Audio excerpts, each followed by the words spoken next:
A man is transported to another world as a helpless infant, only to discover that he possesses extraordinary magical powers in a time when magic has yet to be uncovered. In this unfamiliar world, nothing is as it seems, and it's with no memory of his previous life and trapped in the body of a newborn, he begins to realize that he holds the key to unimaginable abilities. Yet this world is not ready for magic, a power that could change everything. In the first episode of the anime begins with a young girl named Marie, who is waiting for her parents at the door of their house because they're returning from a trip. When she sees them, Marie runs to them, excited to see them, and they greet her warmly. They ask if she got tired of being alone, and she replies that Rose was with her, so she didn't feel lonely. Then her mom introduces her to her little brother, Shion. When Marie sees him, she gets really happy because he's so small and cute. 3 years later, Marie and Shion have grown up a little, and we see Marie playing in the yard with Shion. She wins a race against him, and just then, their dad arrives home from work. Marie and Shion greet him, and their dad tells them that Marie is full of energy and that Shion is trustworthy. Marie tells him that Shion actually helps their mom around the house and never wets his bed. Sometimes he gets anxious like an adult, trying to do things she doesn't know about. At dinner that night, Shion asks their dad if monsters really exist. Their dad says they do exist, and because of that, Shion shouldn't leave the castle. He's sure their mom told him not to do that, because monsters are very dangerous and attack people. If anyone sees one, they should ask an adult for help. Shion then asks about fairies and spirits, and his dad says he doesn't know about any spirits, but fairies do exist, though they're very rare, so it's unlikely he'll encounter one. Some merchants specialize in bringing them, though.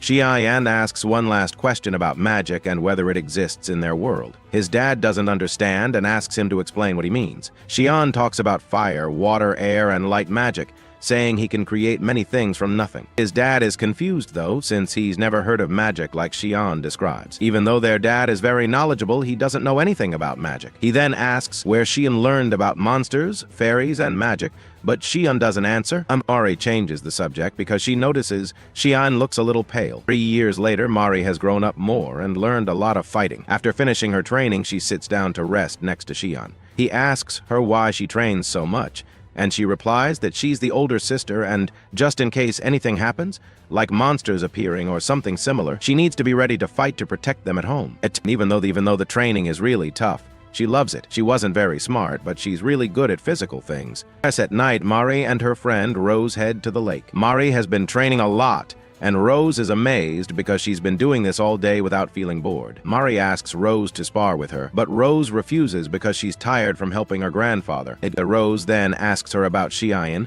her little brother, wondering why he's always so isolated at home, spending all his time studying. Marie replies that she doesn't know why her brother acts that way. Suddenly, tiny glowing orbs appear in the air above the lake. Marie and Rose are both amazed by what they see. Marie decides to take Shion to see what happened. So the next day, she takes him to the lake. Shion is very worried because their mom told them not to stray too far from home. Marie reassures him, telling him not to worry and that there are no monsters around. When they arrive at the lake, Shion tells his sister that their mom will be really mad at them for going so far from home. Marie acknowledges that, but she says the glowing orbs are worth the trouble. While they're talking, the orbs appear again and they're both in awe of them.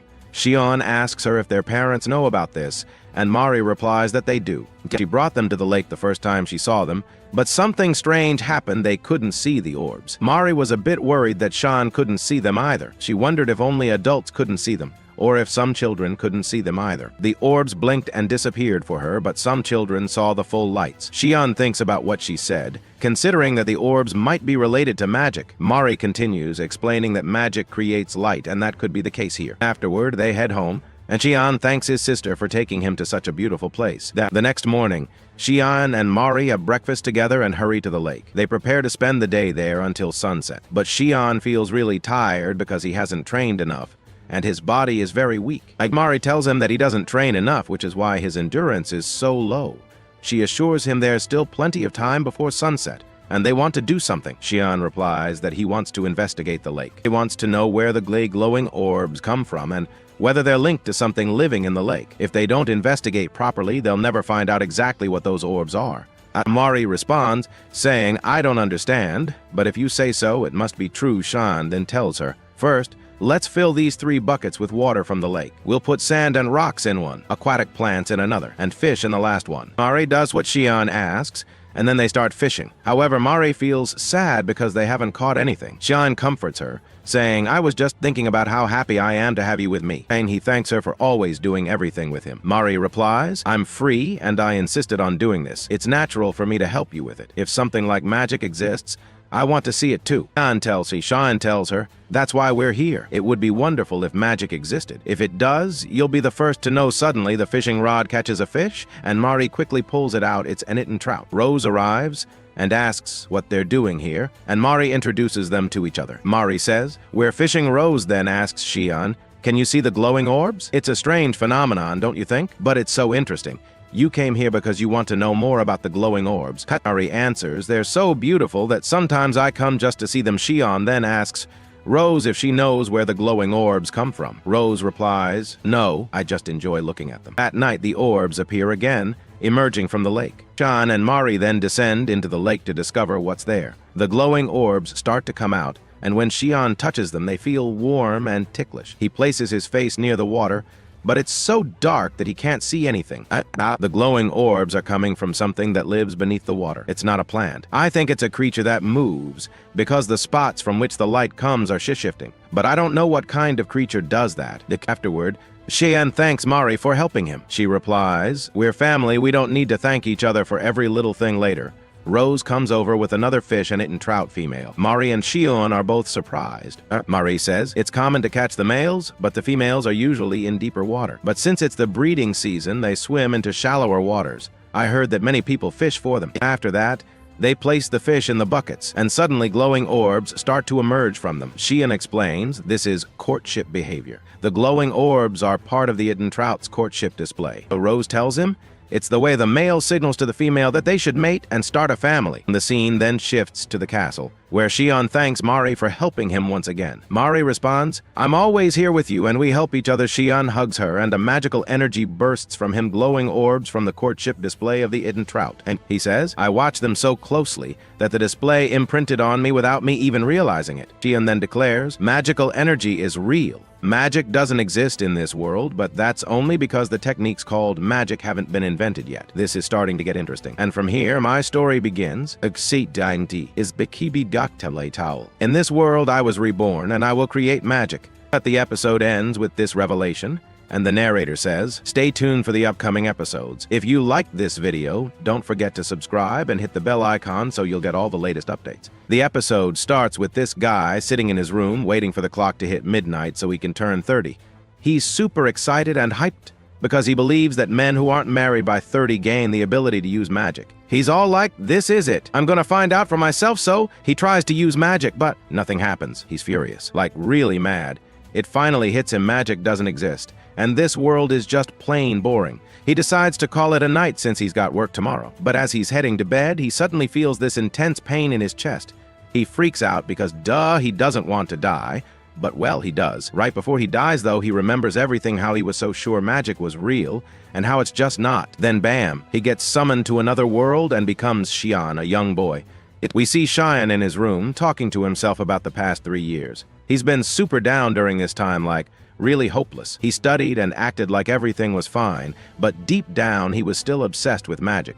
He never gave up, even though everything pointed to magic not existing in this world either. He remembers trying to convince his dad that magic was real, but his dad had never even heard of it. Still, Xian kept trying to use magic, but nothing ever worked. Then one day, he discovered something kinda like magic. That's when his sister, Mary, came in to call him for dinner. Xian asked her to sit next to him because he wanted to tell her something. When she sits down, he tells her, I love you. And then, suddenly, this magical aura surrounds him. He's over the moon because, hey, magic happened. He realizes that expressing his emotions triggers magical energy.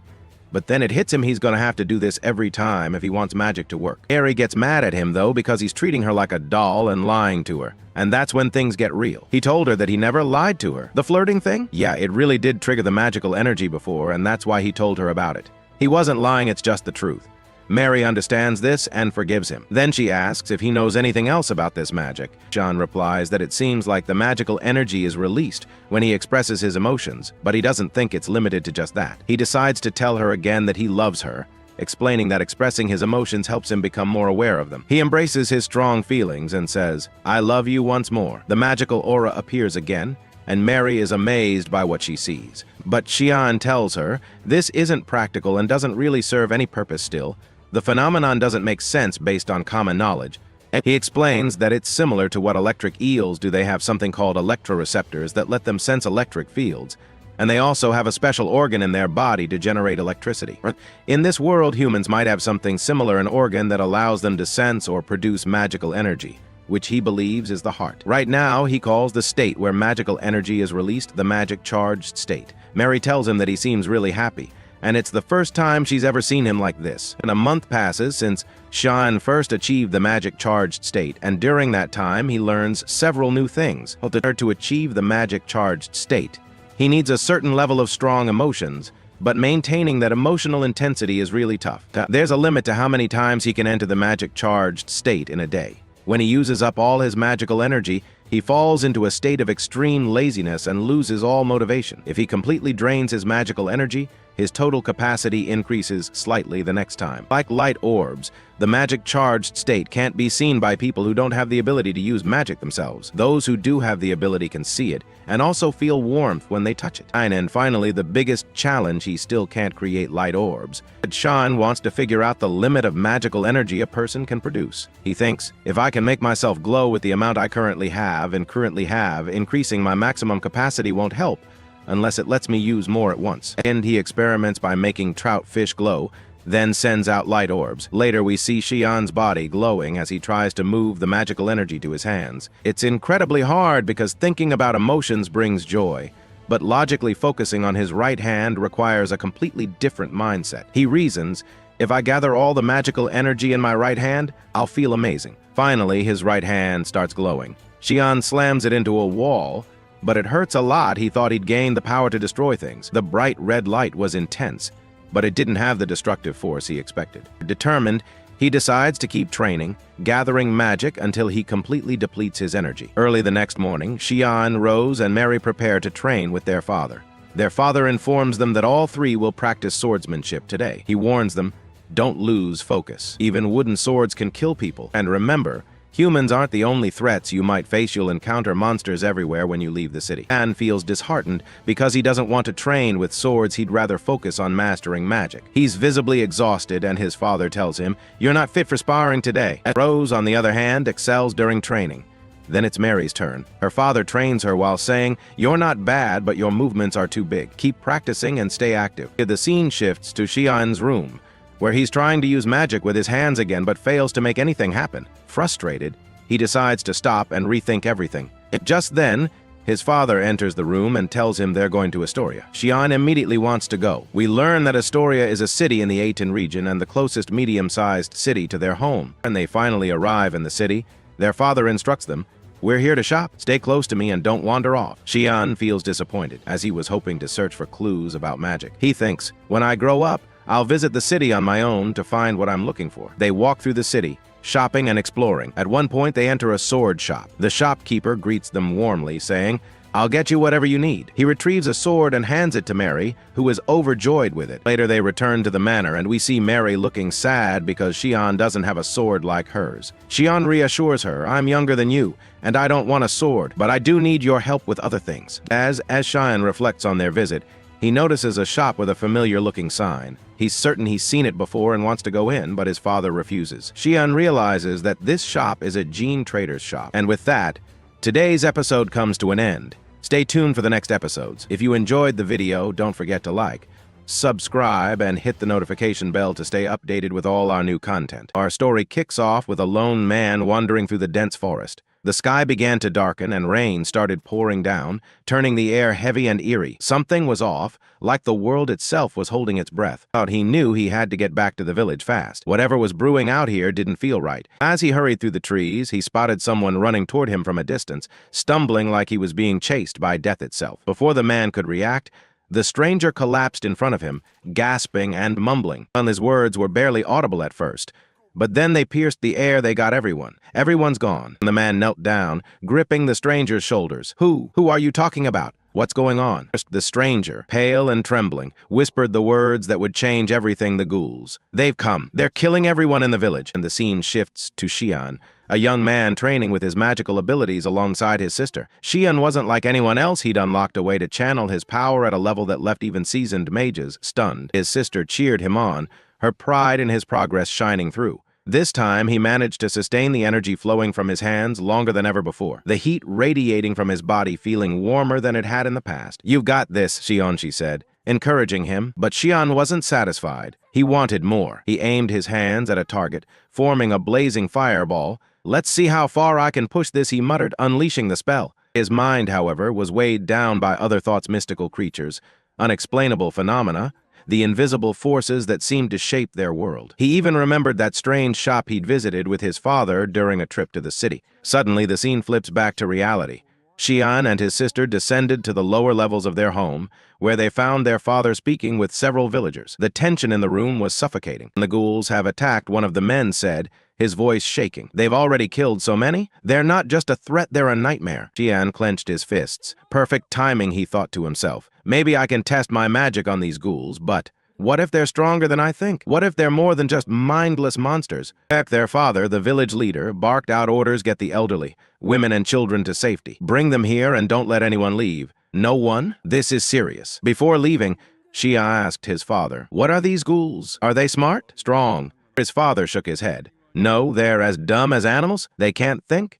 And they definitely can't climb the outer walls of the palace. It's too smooth. Stay hidden up top, and they won't reach you." Hours passed. The rain outside never let up, turning the night pitch black. Lightning flashed, illuminating terrified faces as people huddled together, waiting for news. The village men had gone to the forest to confront the ghouls, but no one had returned. And so, under the weight of the storm and the fear of the unknown, the battle for survival began. The scene shifts outside, where we see a massive ghoul looming in the stormy night. The rain drenches everything, and the air is thick with tension. The creature prowls, its glowing eyes scanning the area, until it finally sets its sights on the palace. This was the moment everyone feared. The ghoul had arrived. It began clawing at the massive wooden doors, its guttural growls echoing through the halls. Inside, the villagers clung to each other, trembling, their hands clutching their chests, as if to keep their hearts from leaping out. Suddenly, a loud crash shattered the silence. The ghoul had smashed through a window and climbed inside. Step by heavy step, it ascended the staircase,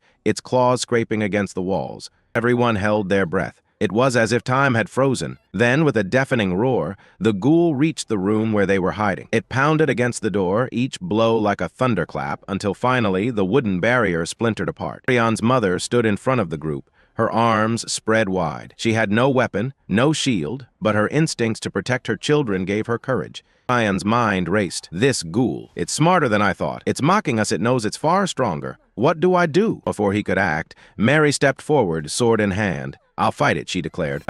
But the ghoul swatted her blade aside like it was a twig. The situation grew even more hopeless. The villagers were paralyzed with fear, unable to imagine a way out. And the ghoul raised its claw to strike Mary down. In the split second before it could land the blow, Xian's mother threw herself in the way, taking the brunt of the attack. She collapsed to the ground, blood pooling around her. The ghoul snarled and turned its attention back to the others, inching closer with every step. Xian's heart pounded in his chest. "I can't let this happen. My family, they'll die right in front of me if I just stand here." In a surge of desperation, he charged at the creature, grabbing its massive arm. Though his magic was still weak, he summoned every ounce of strength he had, directing it into the ghoul's flesh. The monster howled in pain, jerking back in shock. But Xian wasn't done. Fueled by adrenaline and sheer willpower, he aimed his magic directly at the ghoul's face, burning its eye and searing its skull. The beast thrashed and roared, but Xian didn't let up. In a final burst, he unleashed everything he had, incinerating the creature and collapsing it into a heap. For a moment, there was silence. Xian stood there, panting, unable to believe what he'd done. He had killed the ghoul. But there was no time to celebrate. His mother lay motionless, her wounds bleeding profusely. The villagers carefully carried her to a bed, but Xian was frantic. "Does anyone here know medicine? Anything at all?" The villagers exchanged nervous glances. This was a farming village, and none of them had any medical training. Then a young girl named Leah hesitantly stepped forward. I'm good at sewing," she said. Xian's eyes lit up. "Then you can help. Grab your tools, we'll stitch your wounds." Leah froze. "What?" "Xian, I sew clothes, not people. I can't do this." "You can," he insisted. It's just like stitching fabric, just follow my instructions. If we don't close these wounds, she'll bleed out. Please, Laya. Real Shine's desperation was enough to convince her. With trembling hands, she gathered her sewing kit, and under his guidance, they worked to close the gashes. And so, the painstaking process began. Xian and Leah worked together, carefully cleaning and stitching the wounds. It was grueling 50 stitches in total, and it took nearly 3 hours before they were done. By the time they finished, the first rays of dawn were breaking through the night. As the morning light streamed in, Xian's father finally returned with the rest of the men. The tension in his face melted into relief when he saw that his family was safe. "We found a ghoul lair in the nearby forest," he explained, his voice steady but grim. "We managed to take down 2 of them, but there were tracks. More tracks than we expected. There are likely more of them out there. We came back as fast as we could." Despite the danger, the men had returned unharmed, though a few bore scratches and bruises from their fight. Later, a doctor came to examine Xian's mother. After inspecting her, he nodded approvingly. The injuries were deep, but fortunately they didn't reach the bone. The stitching was done remarkably well, nearly professional. "Who handled this?" Xian remained silent, avoiding eye contact. Mary, meanwhile, approached her mother, guilt written all over her face. "I'm so sorry.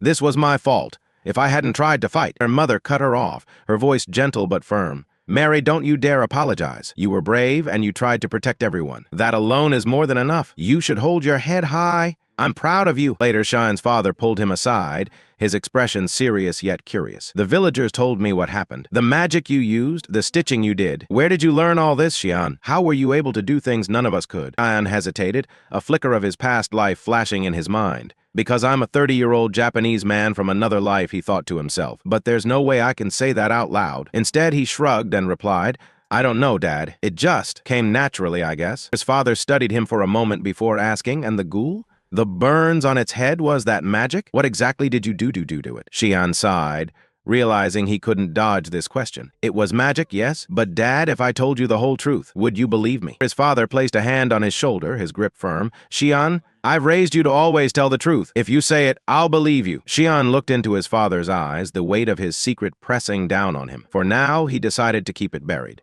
Mary interjected, her tone fiery. "Dad, don't you see? Xian's been working tirelessly on his magic research day and night. He's been training so hard for this." Their father's expression darkened as he turned to Xian, his voice stern. "Research? What research?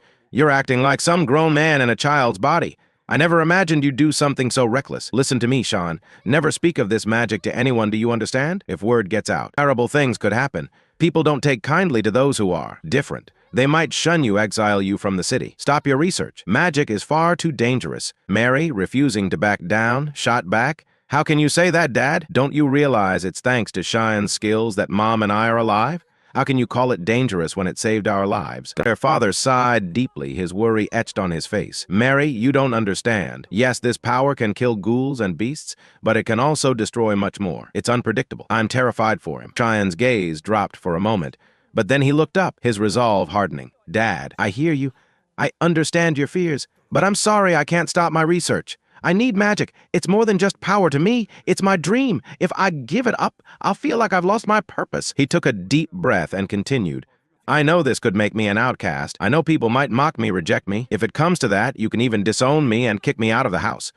I won't blame you, but I won't stop." His father's face softened, a mix of surprise and sadness flashing in his eyes. "You're willing to go that far for this, Xian? Even if no one accepts you?" "Yes," Xian said firmly. Even then, after a long silence, his father sighed, his shoulders sagging. "You're as stubborn as I was at your age. Fine, if this means so much to you, I won't stand in your way. But," he added, his tone sharpening, "you will report your discoveries to me. If I sense you're doing something too dangerous, I'll put an end to it."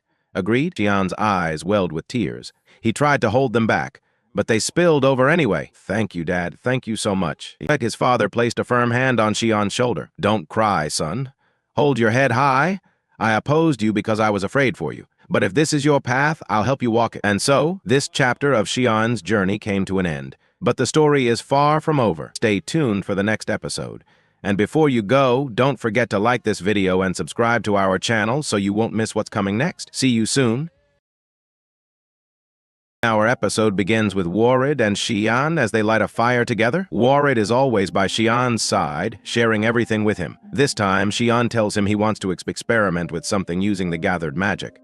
He focuses his power and channels it into the fire, but suddenly his hand gets burned. He screams, "Put it out, Dad. Put it out." His father quickly pours water on it, extinguishing the flames. His father scolds him, saying, "Son, this is dangerous. Don't try reckless things like this again." His sister also warns him not to do anything crazy. But Shion insists, "I've learned something important, and I need to master it." He explains, "I wanted to know what happens when a magic user comes into contact with a massive source of magical energy.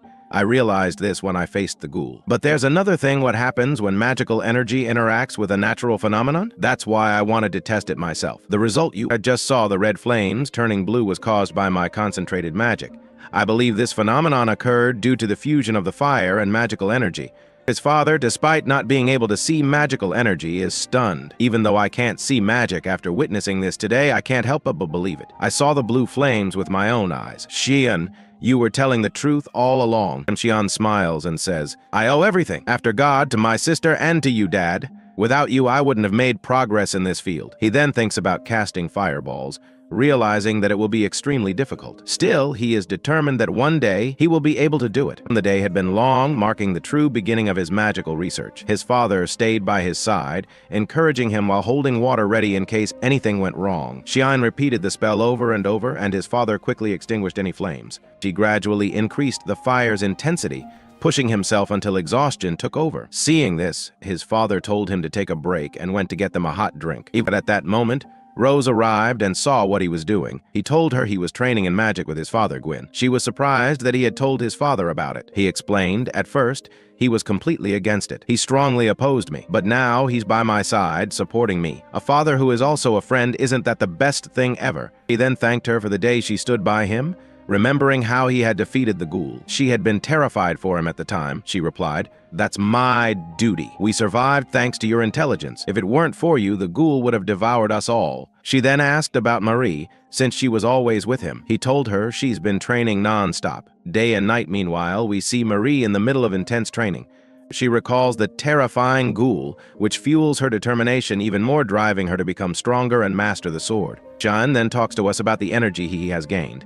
The more magical energy he gathers, the larger the flame in his hand grows. When it reaches a certain intensity, it turns blue. He has tested various heat sources and observed how different materials react, not just fire. However, as long as the heat is high enough, magic will ignite it. However, if he touches it while his body is fully charged with magic, only normal flames will spread through his hand, instantly burning it. Even if his hand is covered with a cloth or glove, he can still channel magic through it. In that case, the fire will continue to spread, but the glove will burn away immediately. Shion admits that, for now, this energy remains dangerous with no real practical use. His father tells him that his experiments are impressive, but controlling fire will be extremely difficult.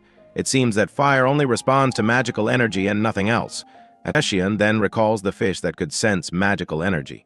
If he could just keep a sphere of magic floating away from his hand, like the fish did, then perhaps he could control it. At this moment, Marie speaks up, saying, "I can use magic too." Look, Shion is shocked she managed to do it despite never training for it. Then Rose also demonstrates that she can use magic effortlessly, surprising Shion even more. Determined, Shion gathers his magical energy, attempting to fire a shot of flame. He imagines pulling the energy from his hand and, to his amazement, he succeeds. However, the energy release is weak, more like a floating helium balloon than an explosion. They all step outside so Shion can test his magic again. This time, the energy sphere launches impressively, astonishing everyone. His father encourages him, saying that he has finally succeeded. It may not be spectacular yet, but it's still in the experimental phase. At that moment, Shion's face takes on a goofy, almost dumbfounded expression simply because he's so happy. And a month passes since the last ghoul attack. Life returns to a calm routine. We then see Shion walking alone, talking to himself about the need to train harder. Eventually, he reaches his father and sister. Marie is undergoing such intense training that her hands are nearly burned. Their father tells her,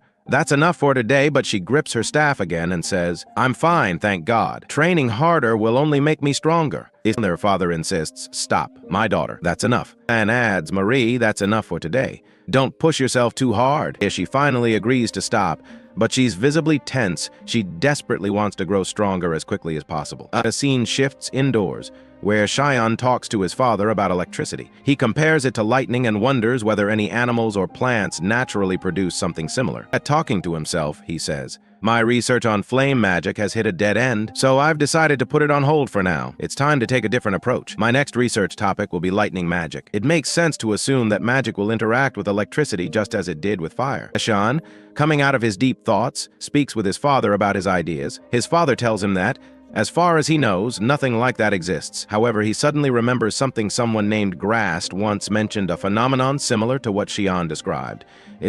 Deciding to investigate, they plan to travel to the city of Asteria to ask Grast about it. Marie, however, stays behind, saying she has a lot to do today. She apologizes to Xian for not coming along. Upon arriving in Asteria, Grast explains that what Xian is looking for is called lightning organ. Obtaining it is extremely difficult because it requires special permission. If Xian can secure this authorization, he can get the ore from any mining site. However, transporting it is a major challenge. It's highly disruptive and incredibly dangerous. Because of this, miners usually leave it where they find it. Xian thinks to himself, so lightning organ loses its charge over time. But the real issue is how to transport it. He then asks Grast, are there any trees around here that produce a thick, white sap? Grast is surprised by the question. He doesn't know of any tree that matches that description. Dan reflects, that means the only proper insulator I have is glass, but I don't know how strong it needs to be. He then asks another question, do you have mica? Or maybe you know it as rock glass?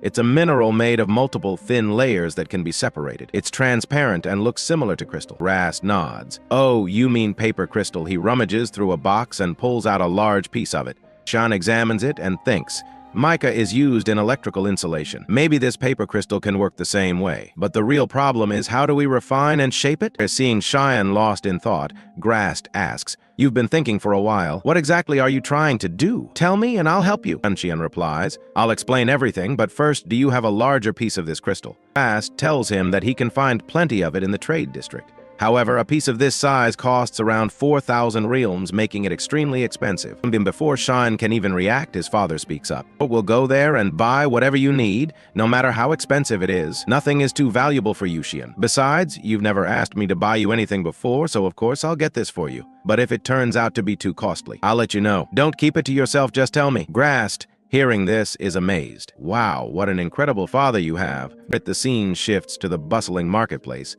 where Xian's father purchases a large sphere for him. They then return home, ready to experiment. As Xian prepares to test his theory, both his father and mother stand beside him, cheering him on. However, as they glance around, they suddenly realize that Marie is nowhere to be found. Concerned, they begin to worry. Where could she be? But then, they reassure themselves perhaps she went to visit her friend and will be back later in the afternoon. While we watch Xian now using his magical power on the ball, a massive effect occurs. Then, Xian laughs his usual laugh, very happy that he was able to do what he wanted. He then explains that the gathered magic didn't ignite when it got close to the lightning metal, but rather it shot out sparks intensely. This is proof that the magical energy has other features beyond ignition. It seems that the magical energy mimics the phenomenon it touches, which means the possibility of using all the magic he imagined has greatly increased. And the scene then shifts to Xian sitting on his bed, thinking. He wonders, how can I convert the magical energy into an electric current and then release it from my hand as an electric shock? If the magical energy I send returns instantly upon impact, I think I won't have a way to overcome that issue, but I want to use magic more freely. He then thinks, there's no need for the magical energy I release to always be in the shape of a ball. He tries using a square form, and the energy appears exactly as he imagined. He had been so preoccupied with trying to replicate the phenomenon the fish perform, and now he's more flexible, testing different shapes. He releases hearts, boxes, stars, and many other forms.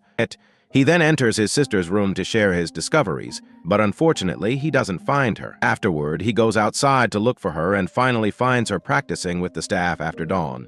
She approaches her, and she asks, what are you doing here? He tells her that he went into her room, but when he didn't find her, he came out to search for her. He apologizes, saying that he was too absorbed in his own thoughts and wasn't there for her when he should have been. She reassures him, saying, that doesn't bother me. I just wanted to be stronger. I felt jealous because I'm your older sister, so it should be me who protects you, not the other way around. Even though I trained before, the sword didn't help me, and I was so scared.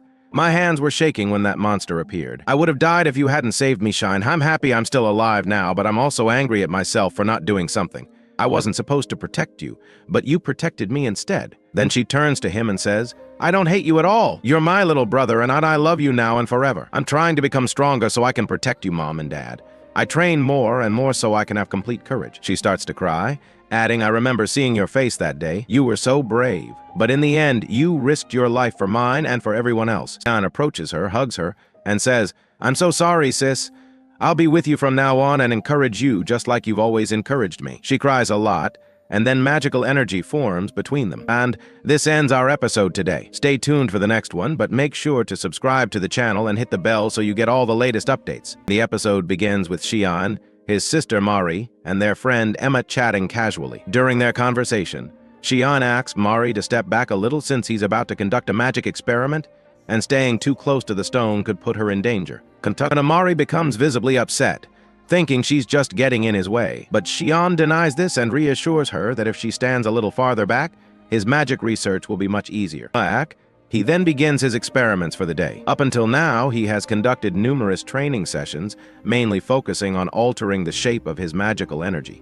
At first, he realized that he could extend his magic and make it extremely thin, but that didn't increase the overall amount of energy he was releasing. Simply put, the more his magical energy spread out, the thinner and weaker it became. Later, Xian discovered that in this state magical energy couldn't evaporate.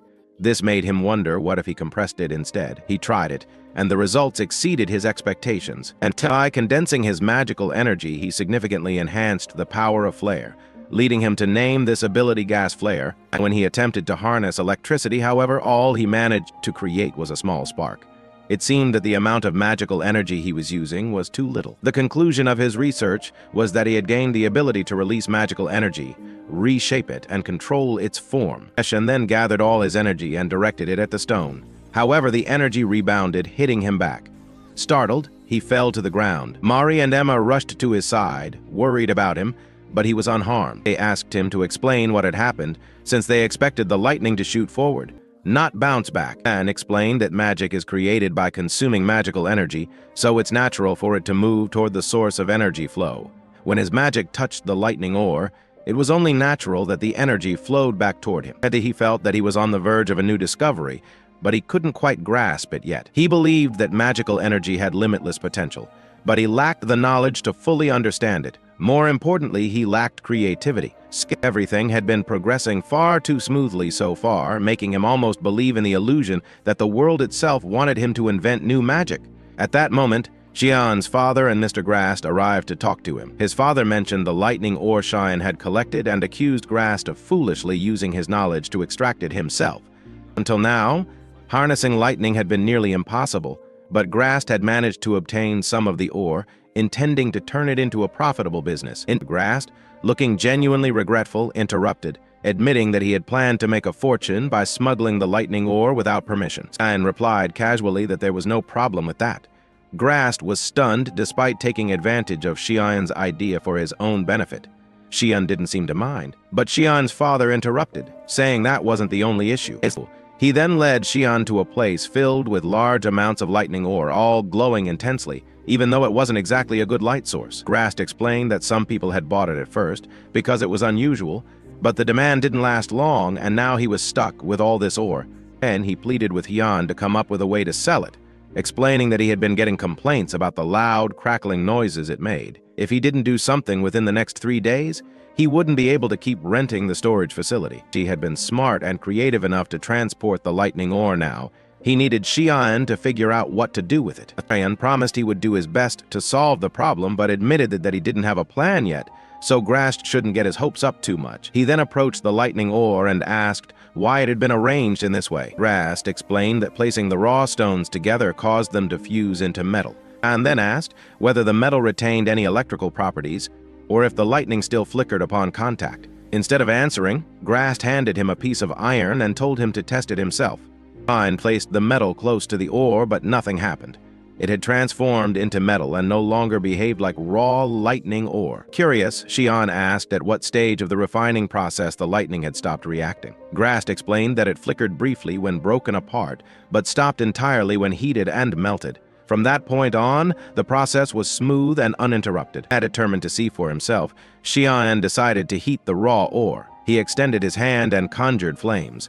Grast was astonished. Xian simply explained that it was magic, something he used in his research. Grast then asked if the results would be different using regular fire. Xian admitted that he wasn't sure, as he was still in the middle of his magical studies. Grast decided to test it himself, estimating that the process so everyone stayed to watch. Once the process was complete, Xian excitedly named the new material Iron Lightning. He was thrilled. It had the potential to be an incredible product. Without wasting any more time, they started mass producing it. Clevegrass worked non-stop for 3 days and nights, pushing through without a single moment of rest, and then presented his invention in a more refined way, explaining its function. When you remove this cover, he said, demonstrating the device lights up like a lamp. With this, you won't need ordinary lamps anymore. And he then introduced another invention, which he called the lightning torch. Pressing a small mechanism, he effortlessly ignited a flame. It's much easier to use than a regular fire starter, he added with a proud smile. His parents were overjoyed and incredibly proud of him. His sister Mary was ecstatic. She adored her brother and admired his brilliance. Grast, on the other hand, was beyond grateful. This invention will attract so many buyers, he exclaimed. I'm going to be rich thanks to you, Xian. After finalizing everything, Xian left with his family, bidding farewell to Grast. As they rode away in the carriage, he turned to his sister and said, while we were making the lightning lamps and torches, I had an idea. If we can really create what I'm thinking of using iron lightning, it could revolutionize my magic completely. Meanwhile, back in town, the lightning lamps and torches became an instant sensation. People were eager to buy them, and in no time they sold out completely. On another day, Xian conducted a new experiment. He placed a glass cup over a lit candle. The flame should go out, he said, because fire can't burn without oxygen. Sure enough, after a moment, the candle flickered and extinguished. His sister and her friend, Rose, watched the experiment with fascination. Then Xian used his blue flame magic to relight the candle. This time, he sealed it tightly under the glass and waited. Mary observed closely. I think the flame won't go out this time, she said confidently. Rose, however, had a different opinion. No way. It has to go out. The oxygen is cut off. But when Xian lifted the glass again, the candle was still burning, unaffected. Mary cheered, delighted that her guess had been right. Xian, deep in thought, realized something groundbreaking. Perhaps magic didn't require oxygen to sustain itself. Maybe magical energy could enhance natural phenomena without being affected by external conditions. An idea struck him. He gathered his magical energy, forming a concentrated flare spell, and launched it high into the sky. Then, he asked his sister to send her magical energy toward it. She complied, releasing her power toward the flare. Suddenly, an immense reaction occurred. The magical energy rebounded violently, sending Mary tumbling to the ground. Fortunately, she wasn't hurt, but the force of the reaction shocked them both. Xian had expected the flame's intensity to increase at most. However, the unexpected magical backlash suggested something else. The energy explosion occurred because the flare's power didn't match the incoming magical energy, and it had reacted explosively, igniting like gunpowder. He began to reflect on all his past experiments. A new realization dawned on him. Electric currents, he muttered, eyes widening.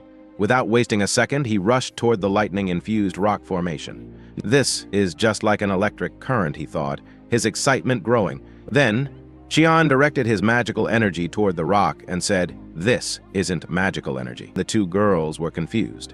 "What do you mean?" they asked. Xian smiled. "Well, it is magical energy, but at the same time it's not." Seeing their puzzled expressions, he explained, "It's air. The moment I tried to activate lightning magic, I noticed resistance from the wind, like a red beam pushing back at me. That's when I realized something important." He continued excitedly, "Flare doesn't need oxygen, it burns purely using magical energy as fuel. This means magical energy functions just like air. When it interacts with a physical material, it amplifies its properties. That's exactly what happened when my sister directed her small amount of energy toward the flare. The imbalance caused an explosion." Anne was thrilled, considering this a major breakthrough, but the girls simply stared at him in disbelief. "You're so weird," one of them muttered. The scene shifted to Xian, his family, and Grast. Grast had completed the special item Xian requested. "I used paper crystal due to its excellent insulation properties," Grast explained. "Then, I stitched it inside a durable, fire-resistant leather." Xian eagerly put on the gloves Grast had made for him. With excitement, he began testing his lightning magic again and again. After several attempts, he finally unleashed a massive surge of power. Electricity crackled around him. The air itself vibrated with energy. He had done it, and was overwhelmed with emotion. He had successfully completed his lightning magic. His sister was overjoyed, but as she looked at him, she saw something unexpected. Xian was crying not from sadness, but from sheer happiness. Mary immediately ran to him, hugging him tightly. "You did it, Xian. I'm so proud of you." Later that night, Xian lay in bed, exhausted but satisfied. As he got up to go to the bathroom, he suddenly heard his parents talking. Xian's magic is incredible, his father said. I don't think he'd ever become arrogant about it, but I still wonder if we should show it to the world. His mother sighed. We shouldn't put him on a pedestal, dear. He's incredibly smart, but he's still just a child. I know, his father replied. But no matter what I do, I can't help but see him as someone truly special. After all, that person entrusted him to US. Xian froze. His heart pounded in his chest. What did he just hear? He wasn't related to this family by blood? Xian stood there in shock, unable to process the revelation. And with that, today's episode comes to an end. Stay tuned for more exciting episodes of this amazing anime. Don't forget to subscribe to the channel and turn on notifications so you never miss an update.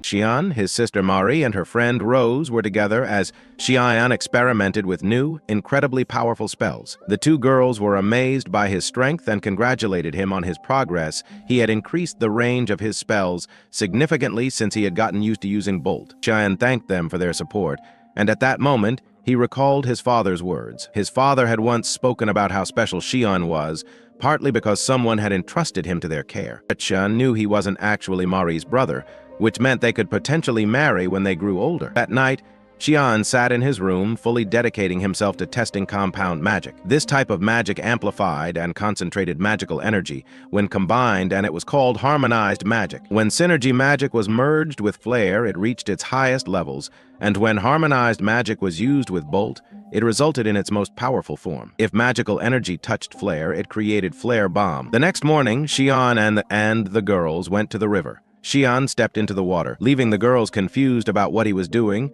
but they knew it had something to do with magic. Sure enough, Xian began using magic inside the water. The girls asked him to explain, and he told them that in a previous experiment, he had discovered that magical energy released into the air took on the properties of air. This made him wonder what would happen if he released it underwater. However, the results were quite similar. The spell floated, encountering some resistance, making him think something had changed. But when he released magical energy from the void into water, there was no reaction, and vice versa. This suggested that, unlike fire and breath, magical energy didn't create a strong reaction in water. That meant he needed to change his approach. Xian then altered the way he used his magic, commanding his magical energy to lift the water, and it worked. The girls got excited because this meant magical energy could interact with water. However, after finishing his experiment, Xian told them that while he was thrilled to confirm that water magic existed, there was no practical use for the reaction he had just created. The only potentially useful aspect was the moisture in the air. He then asked the girls to keep an eye on their surroundings as he attempted to gather water from the air. However, it didn't seem to work, though he did notice his hand felt slightly damp. That was only natural. Whenever Xian thought about magic, he instinctively grasped it. The magic he gathered in his right hand was about the size of a basketball, but there was only a tiny amount of water in that volume of air. Then, all of a sudden, he was able to use the magic spell he had long dreamed of. Deciding to focus his magical energy even more, he completed his experiment, and his sister Mari watched in awe and immediately asked what had just happened. Xian explained that he had released his magical energy very faintly, spreading it across a large area of air to gather water. This seemed to consume far less magical energy than applying magic directly to water. He speculated that this was why he had been able to collect the water without needing to increase his magical power. Mari then asked him what he would name the spell, and Xian called it Aqua. He then had the girls try casting the spell themselves. Now that Xian had successfully used these new spells, he knew he was about to reach a stagnation point in his progress. This was the perfect time to move on to the next phase of his research. Later, he met with Grast and told him that he wanted to take on a monster suppression mission.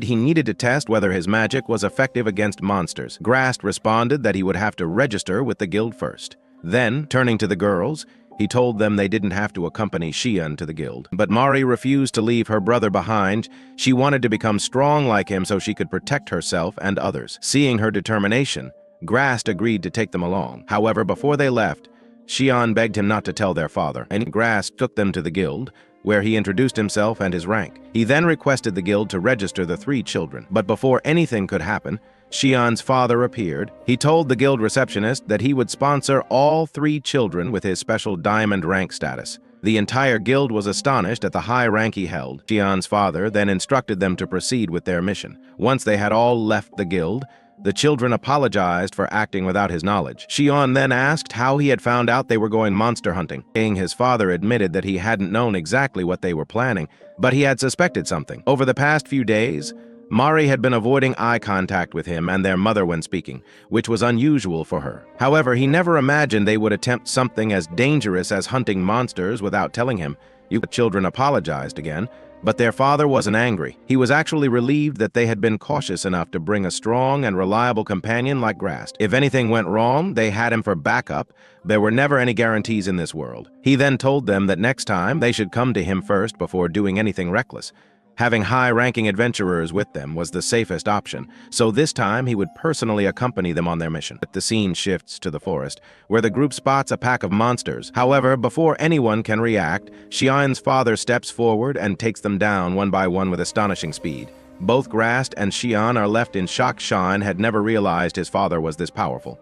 After finishing off a portion of the creatures, his father turns to them and warns, "I've only thinned their numbers. There are still plenty left, so stay sharp," as if on cue. More monsters appear stronger than goblins. Seeing them, Mari remembers a past encounter and is overcome with fear. But Xian reassures her, "We'll be fine, just stick together." And the monsters charge and the battle begins. Xian takes the rear, using his overwhelming magic to obliterate enemy after enemy. The battlefield is shrouded in dust, making it impossible to see clearly. Suddenly, in a fleeting moment of vulnerability, a monster lunges straight at Xian. But he isn't prepared to block the attack, but at the last second, Mari jumps in and saves him. Before he can even catch his breath, two more creatures attack. Reacting instantly, Xian channels High Volt, electrocuting them and blowing them apart on the spot. Minutes later, the battle is over.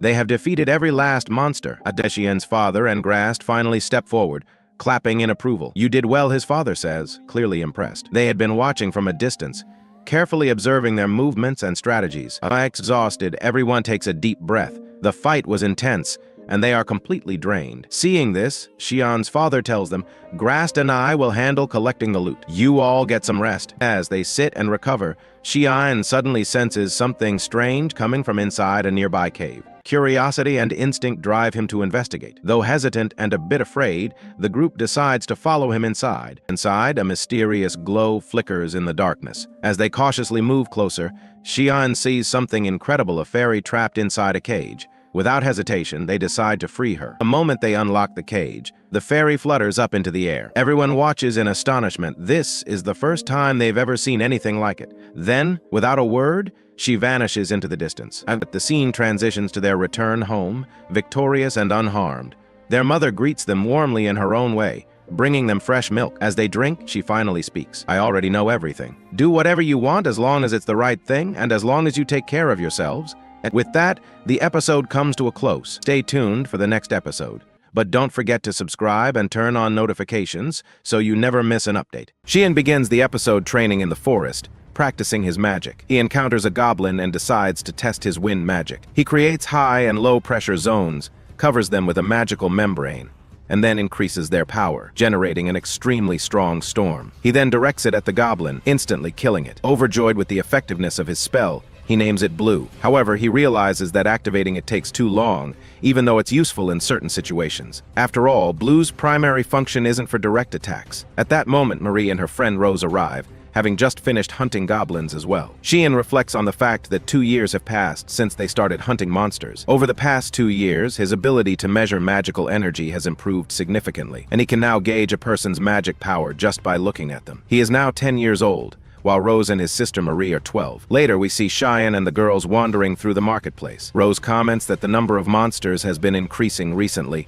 leading the Adventurers Guild to receive non-stop requests for monster suppression. However, it's strange that so many goblins are appearing so close to the city. Around the same time, Xian notices that the number of homeless people has also increased compared to before. After that, they visit Grast's shop. Grast welcomes them and tells them to do as they please since there aren't many customers today. Xian asks if he wants to smelt any electric metal, but Grast declines.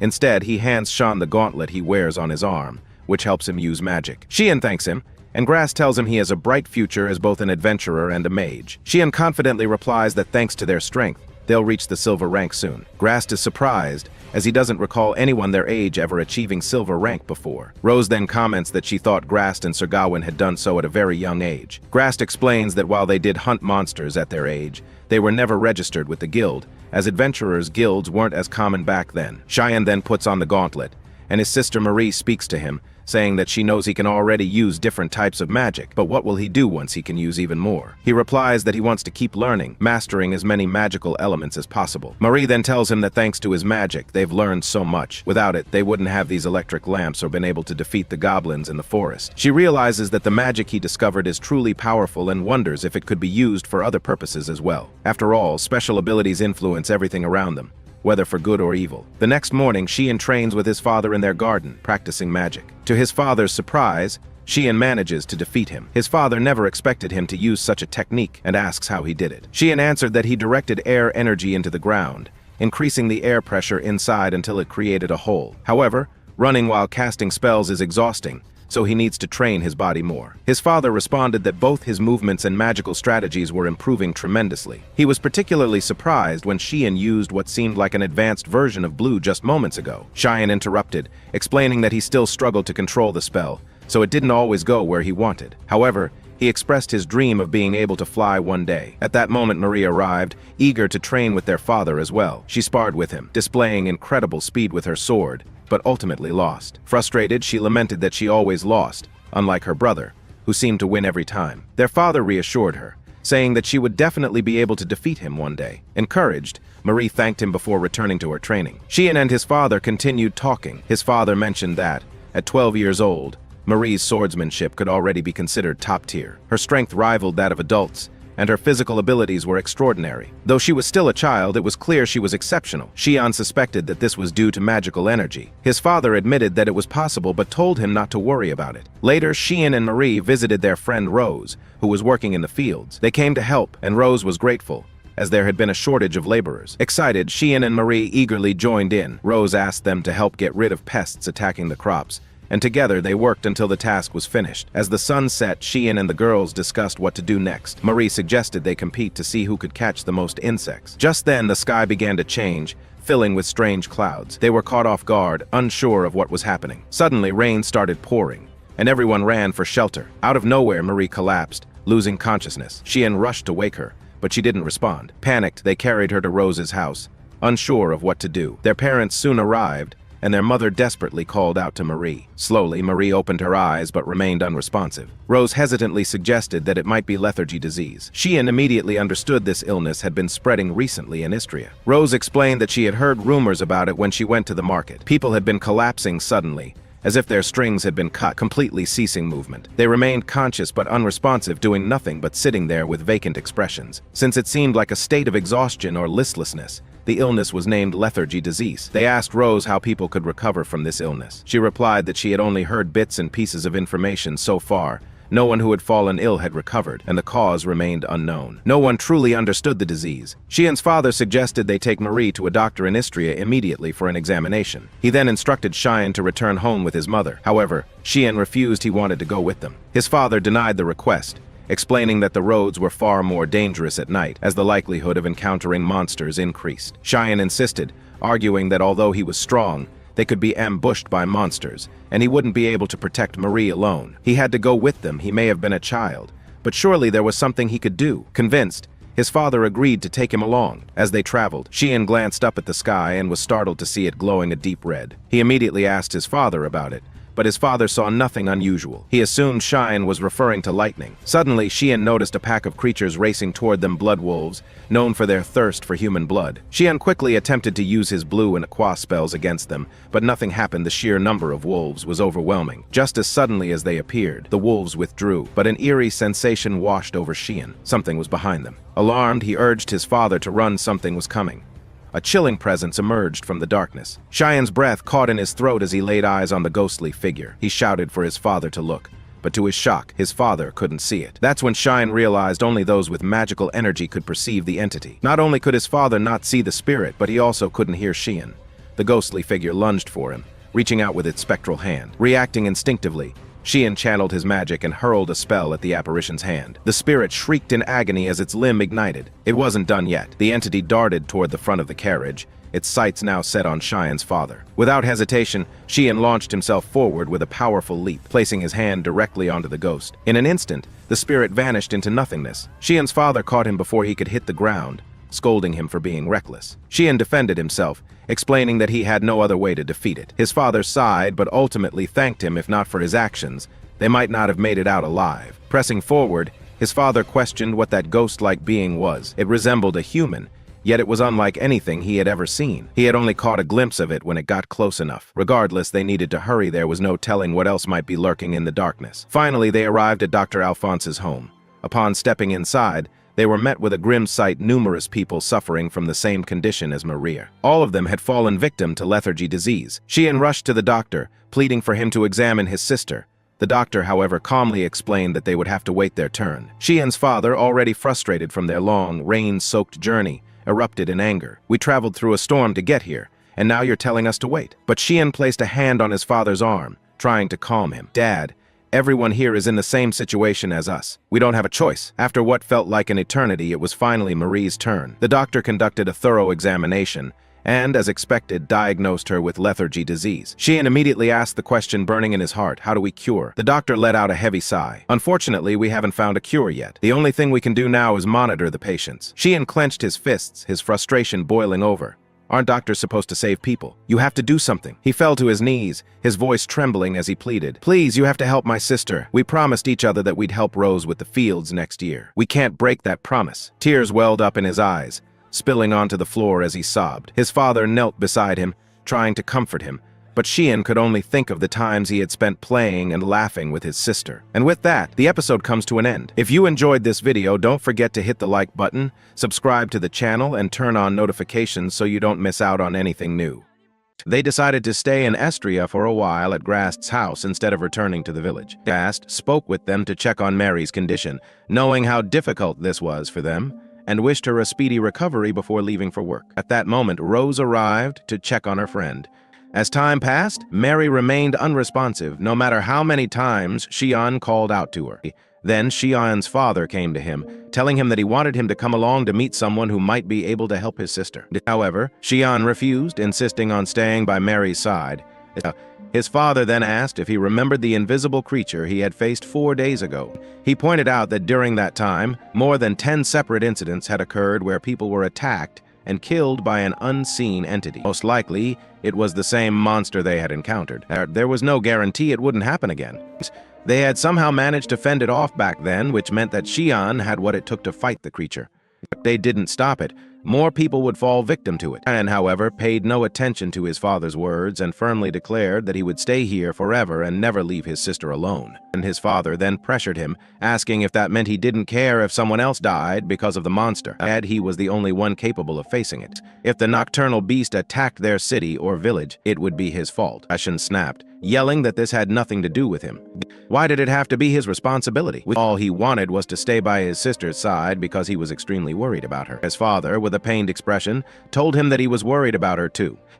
She was his precious daughter whom he loved dearly, and if sacrificing everything could save her, he would sell his soul without hesitation. But he wasn't given the chance to do that. As right now, the only thing he could do was what was within his power with Xian's help. And he knew that Xian was the only one who could save many lives by defeating this monster. At that moment, Xian remembered his sister playing with him, excitedly telling him about a spell she had discovered. She had said that magic could achieve many things and that there might be abilities only he could unlock. She also knew that her brother, Xian, could save many people, and she had begged him to do so when the time came. Realizing this, Xian made his decision. He would go and help the people by eliminating the monster. If there was anything he could do, he would do it without hesitation. And Xian tells his father that he will go with him wherever he wants. He had thought long and hard about his feelings and had finally decided to save people from the monster. However, as he looks at his sister, he suddenly feels an unsettling sensation. She has no magical energy at all. Alarmed, he tells his father they must go immediately to the place where many people suffering from lethargy are being treated. As Xian walks through the streets, he reflects on how he had been with his sister for 4 days and yet failed to notice this. How could he have missed such an important detail? When they arrive, his father asks if he has discovered anything. Xian responds, saying that the first thing he noticed is that those suffering from lethargy have no trace of magical energy. None of the patients in this clinic do. In fact, he hasn't seen a single person with magical energy anywhere in the city. He had seen many people affected by the illness all over town, but now none of them seem to have any energy left. But this might just be a theory, but he suspects that only those with magical energy are the ones contracting lethargy. If this isn't just a coincidence, but rather something inevitable, then there must be something he can do. He knows that no one has found a cure for this disease, yet they haven't even been able to identify any clues or causes. That means he will have to find a solution himself. Magic works the same way. If what you seek doesn't exist, you create it yourself. Everything that happened over the past 4 days is connected to magic and to them. Xian and his father then head to Duke Balf. On meeting him, they greet him politely and apologize for coming unannounced. However, they get straight to the point. Xian's father mentions the Duke's proposal to use lightning lamps as a defense against invisible monsters. At this, the Duke becomes furious. Ever since he took over the rule of Estria, cases of lethargy had been appearing non-stop. He declares that he will resign from his position as Duke of Estria. Xian's father urges him to calm down, suggesting that he could command his subordinates to resolve this issue.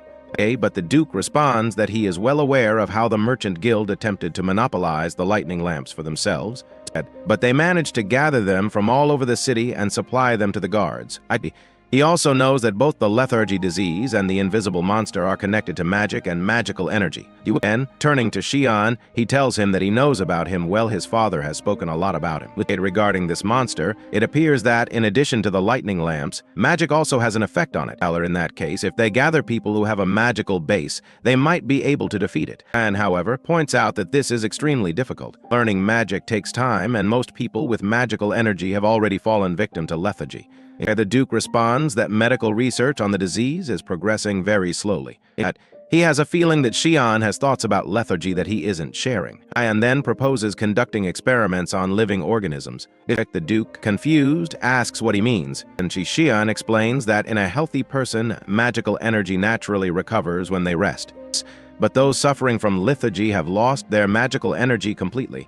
And if something is preventing their energy from recovering, then perhaps giving them magical energy or stabilizing it within their bodies could help restore their health.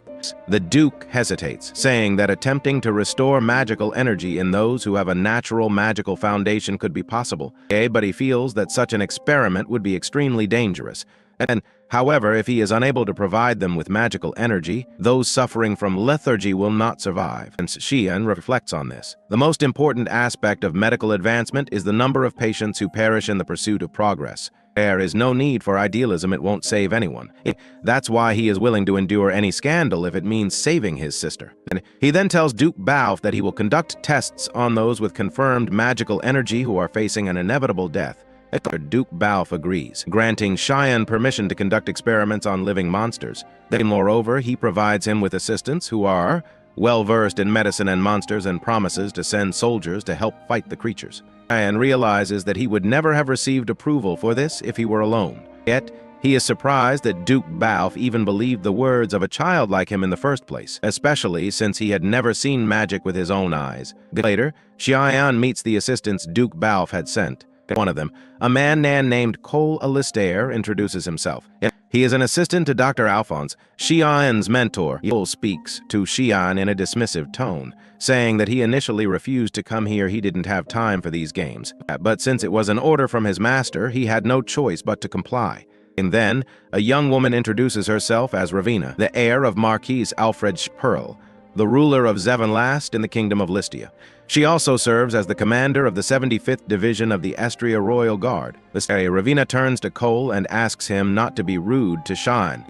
Even if he is just a child, he should still be treated with respect. And Cole smirks and sarcastically suggests that she might be the worst at her job. Infuriated, Ravina declares that she is a full-fledged knight. She then draws her sword, the very one bestowed upon her by the king. Xian quickly asks her to calm down and sheath her weapon. He turns to the third person and asks her to introduce herself. She tells them that her name is Bridget Gate and that she is here under orders from Duke Balf as well. She also reveals that she is an expert on monsters when it comes to them. She knows more than anyone. Xian thanks all of them for their help. He assures them that this mission is not some trivial task. It is based on a limited amount of evidence and information, but it is crucial nonetheless. The next morning, Xian takes them to the training grounds to teach them how to use magic. Yet when they see lightning suddenly appear from his hand, they are stunned. It emerged from nothing. How was that even possible? Ashion explains that this is the technique he developed, which he calls magic. He then demonstrates again, using magic once more. As Xion tells them that natural phenomena can be amplified and maintained through magical energy. If this energy exists within the body, and by releasing it, he can manifest these phenomena. Shining uses his power and explains to them. Natural phenomena can be amplified and sustained through magical energy. This energy exists within the body, and I release it to manifest these phenomena. Magic relies on magical energy. It draws its power from what resides in our bodies and minds. However, excessive use leads to severe exhaustion, making you feel weak and unable to move.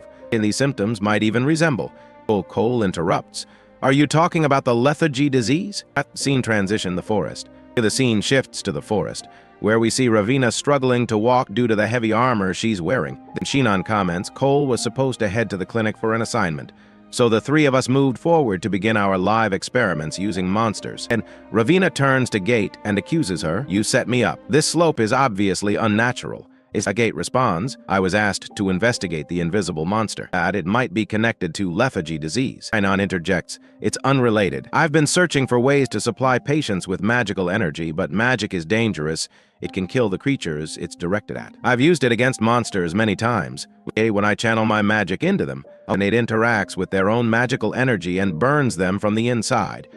As for curing lethargy disease, it's just a hypothesis, but I believe we'll need to infuse patients with magical energy and saturate their bodies with it. To conduct this research, we must find creatures with magical energy and experiment on transferring it. It would be best to have an expert in this field with us.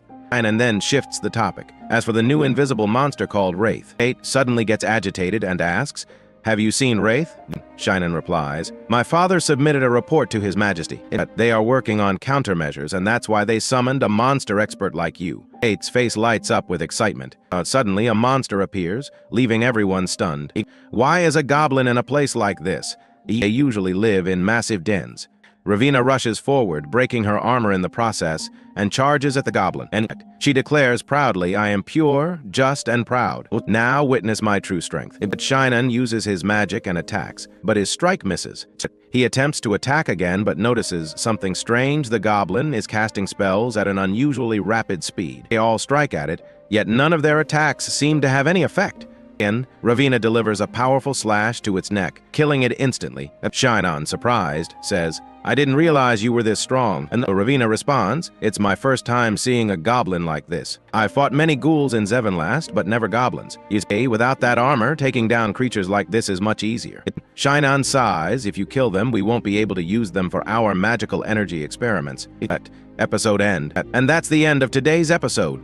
Stay tuned for the next one. If you enjoyed the video, don't forget to like, subscribe, and hit the notification bell to stay updated with all our latest content. Today's episode begins with Xion at his home asking Rose about his mother. She tells him that his mother has gone to take care of Mary. Rose had offered to care for Mary in her place, but she insisted on staying with her a little longer. Rose then mentions that she heard Xion has started his research on treating lethargy disease and offers to help in any way she can. Xion thanks her sincerely, but knows that she has household responsibilities and can't travel to Istria all the time. He reassures her that he has 3 experts assisting him with his research, so he'll be fine. Rose, feeling sorrowful, expresses that she wishes she could do more for her close friend. Xion comforts her, telling her that helping his mother is already a huge support. There's something only she can accomplish. Next, we see Xion walking with Cole, heading somewhere unknown to him. When he asks where they are going, Cole explains that the Duke has ordered him to take Xion to the clinic. He believes this might help uncover leads in treating lethargy disease. Upon arriving at the clinic, a nurse informs them that the patients here suffer from different stages of lethargy disease. Those in the severe stages are completely incapable of doing anything. Xion asks for permission to touch one of them, and Cole agrees. As Xion holds the patient's hand, he notices that the person has only a faint trace of magical energy. Just as he suspected, the disease might be caused by a deficiency of magical energy. Cole realizes that Xion is considering giving the patients magic energy and gets angry, accusing him of wanting to experiment on them by force. Xion quickly refutes this, explaining that transferring magic and magical interactions are 2 different things.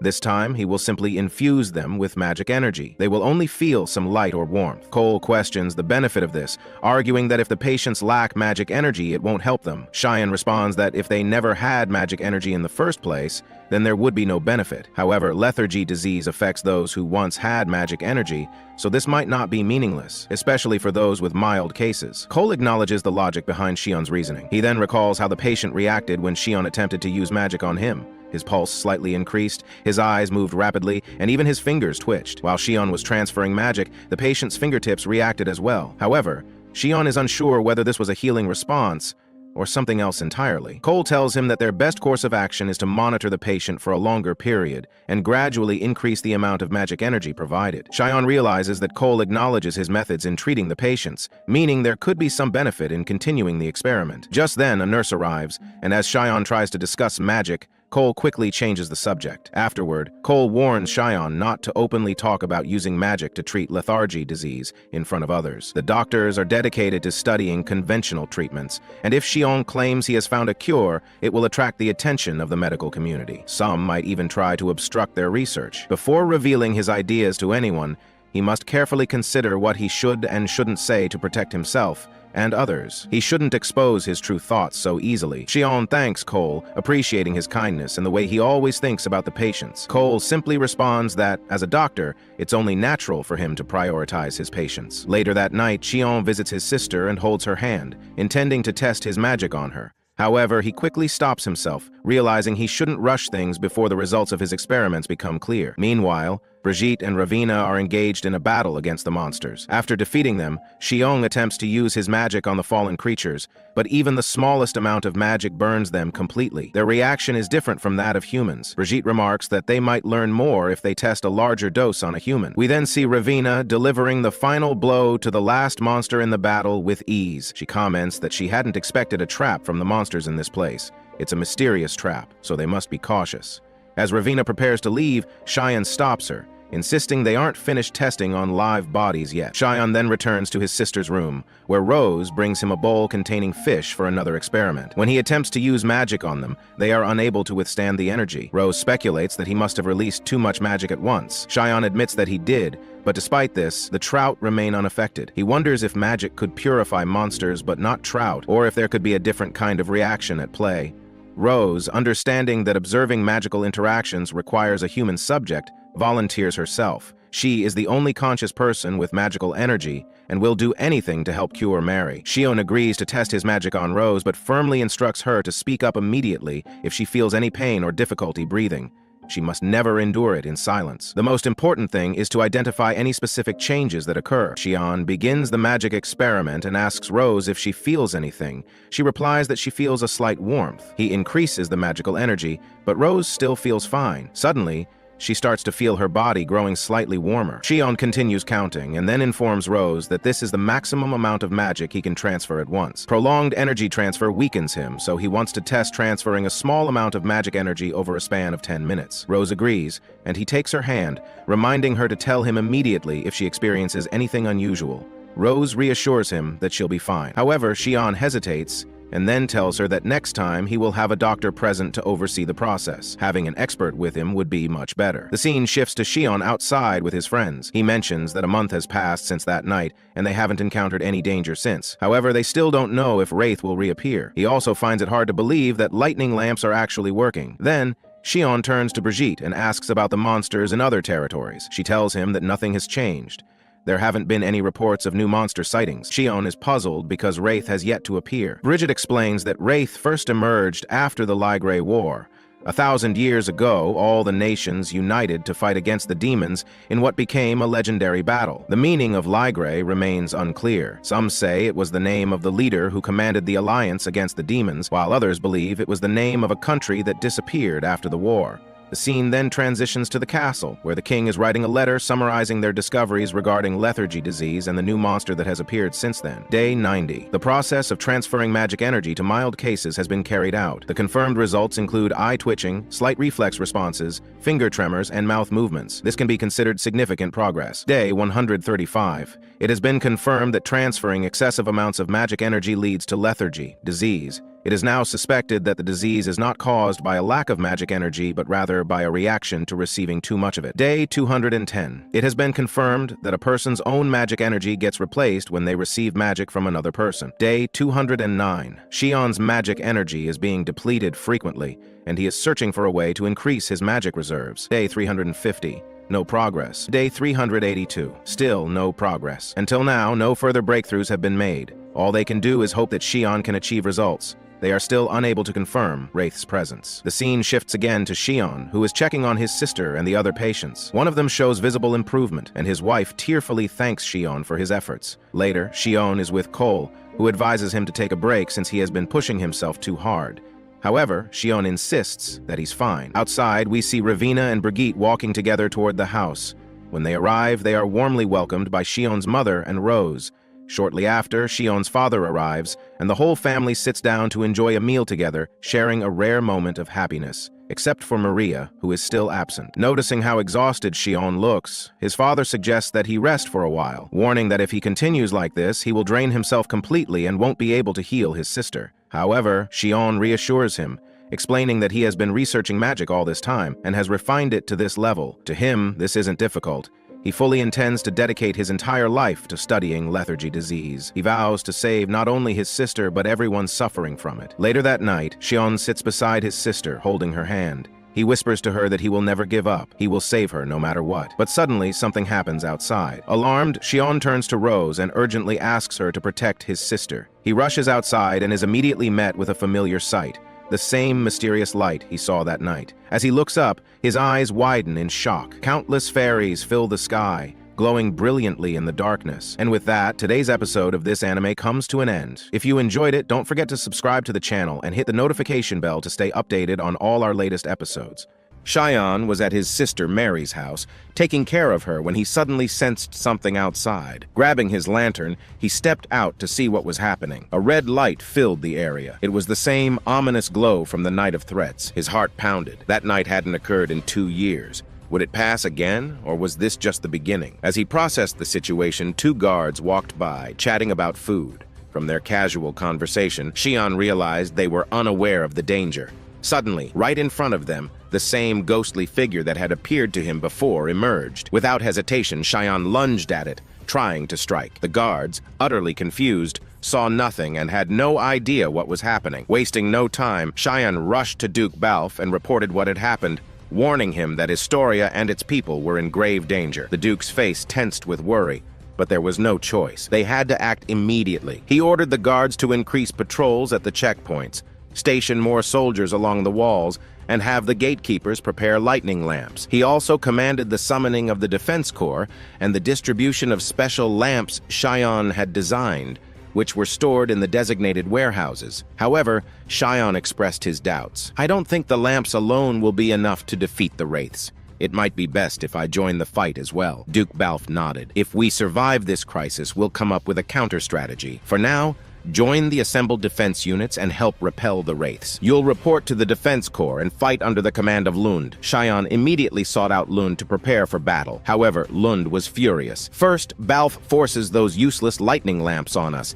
and now he's interfering again. The soldiers are already gathered for no reason because of him. They're all angry. Those lamps are pointless. Normal torches are more than enough. The weather's clear. We don't need lightning lamps. And now he wants us to fight some invisible monster that doesn't even exist?" Shion stood his ground. "The Wraiths are real." Just then, Ravina arrived, addressing Lund. "We haven't been assigned an area yet. I'd like the 75th Royal Guard Battalion to be stationed." She then noticed Shion and narrowed her eyes. "What are you doing here?" Before he could answer, 2 guards, Dave and Huey, stepped forward. They were the ones Shion had saved earlier. They thanked him for his help, but Lund scoffed at them, dismissing their words. "Go home and sleep. There's nothing to worry about," he sneered. That was enough for Ravina. She snapped at him, her voice firm. "No one should be resting before this crisis is resolved." Shion stared at her in surprise. "Wait, you're the commander of the 75th Royal Guard Battalion?" She informed him that she had been appointed to the position just a few days ago. The previous commander, along with some soldiers, had resigned after growing tired of being assigned only secondary tasks. Ravina had taken the initiative and declared herself the new leader. Lund scoffed. "I don't care what you do. Do whatever you want." Ignoring him, Ravina turned to Shion. "We're counting on you now." The guards then requested her orders, eager to act. Meanwhile, at Mary's location, her mother and Rose were by her side. Rose gently suggested that Mary's mother take a break, so she could continue looking after Mary later. "I'm sure Cheyenne will be fine," she reassured her. At the clinic, Cole was still working when the doctor advised him not to overwork himself. "We'll have to wake up early tomorrow." Back with Ravina and Shion, they were heading toward the Wraith's last known location to assess their movements. Though Shion had distributed lightning lamps to all units, deployment across the city would take time. Since they had more mobility, they decided to head to the most critical point, the main gate. From there, they would be able to see both inside and outside the village, and spot approaching wraiths from a distance. Just before reaching the gate, Shion suddenly spotted 5 wraiths inside the city. "We need to go down and fight them," Rabina said. "They're moving," Shion countered. "If we stop now, we'll lose precious time. We need to keep going." Upon reaching the main gate, Shion effortlessly used his magic, flying outside the city. The guards stationed there were shocked to see him. "Leave now," Shion commanded. "The creatures are right here." The guards looked around in confusion. "What are you talking about? There's nothing here." Without wasting time, Shion cast a magic light spell, revealing the wraith's forms. Then, with another spell, he swiftly eliminated them. The guards stood in stunned silence, their eyes wide with disbelief. "Who are you?" one of them finally asked. "I'm from the 75th Battalion," Cheyenne replied, acting under Duke Balf's orders to exterminate these invisible creatures, the wraiths. Shion then looked toward the distance, and his heart sank. A massive horde of wraiths was approaching. He immediately flew up to the top of the main gate to get a better view. "I can't see them," Ravina said. "Can you?" "There are hundreds of them," Shion replied grimly, "and they're heading straight for Astoria. We have to stop them somehow." Without hesitation, he transformed all the flames nearby into magical light, slowing the wraith's advance. "Now you and the others should be able to see them," he told Ravina. Her face lit up with determination.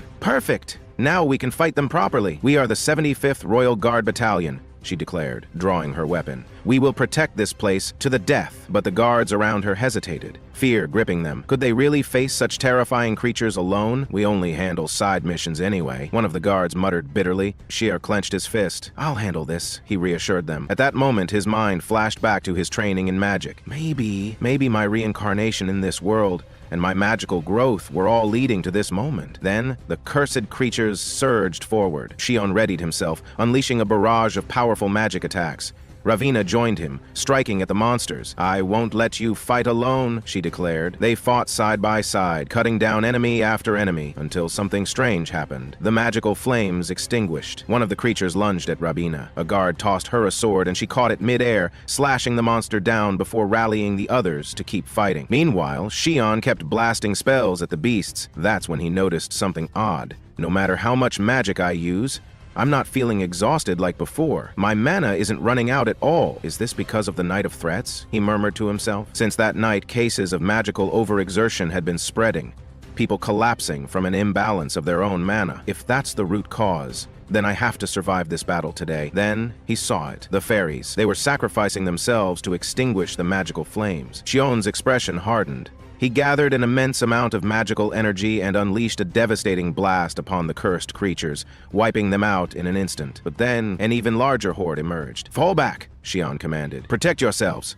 I'll handle this alone." Just as he was about to charge in, Grast appeared, along with Brie and a group of adventurers. "Looks like you could use some backup," Grast smirked. The battle raged on. Fire spells illuminated the battlefield as magic and steel clashed against the relentless wraiths. Shion and Ravina fought at full force, and with everyone working together, they finally eradicated the monsters. But just as the dust settled, a furious voice rang out. "What the hell are you all doing here?" It was Lund. He stormed toward the adventurers, glaring at them. "They were here to help us," Ravina snapped. "Without them, we wouldn't have won." Lund's expression darkened. "I don't care. Guards! Arrest the adventurers and throw them in prison." But then, Lund's body suddenly lifted into the air. Someone was pulling him up. A sinister presence loomed above, and in the blink of an eye, Lund was dead. The villain looked down at the shocked warriors, a cruel smile on his face. "I've returned," he sneered. "And this time, I'll kill every last one of you." What will happen to Shion and the others? Can they protect the city? Find out in the next episode. But before you go, don't forget to subscribe and hit the notification bell so you never miss an update. The episode begins with Shion and the townspeople after they had slain many of the wraith beasts. Suddenly a demon appears, one that hadn't emerged for a long time. Shion quickly realizes that this demon is the source of everything that has happened. All the magical energy that had been present was actually residing within him. The demon mocks them, saying they must have come all this way just to welcome him. He finds this quite considerate, especially since they are mere humans. When they ask for his name, he refuses to answer at first, instead chastising them for being rude, asking for someone's name without first introducing themselves. However, he then tells them that he is a demon and that his name is Ainswelf. The townspeople are shocked, as no demon has appeared before them in ages.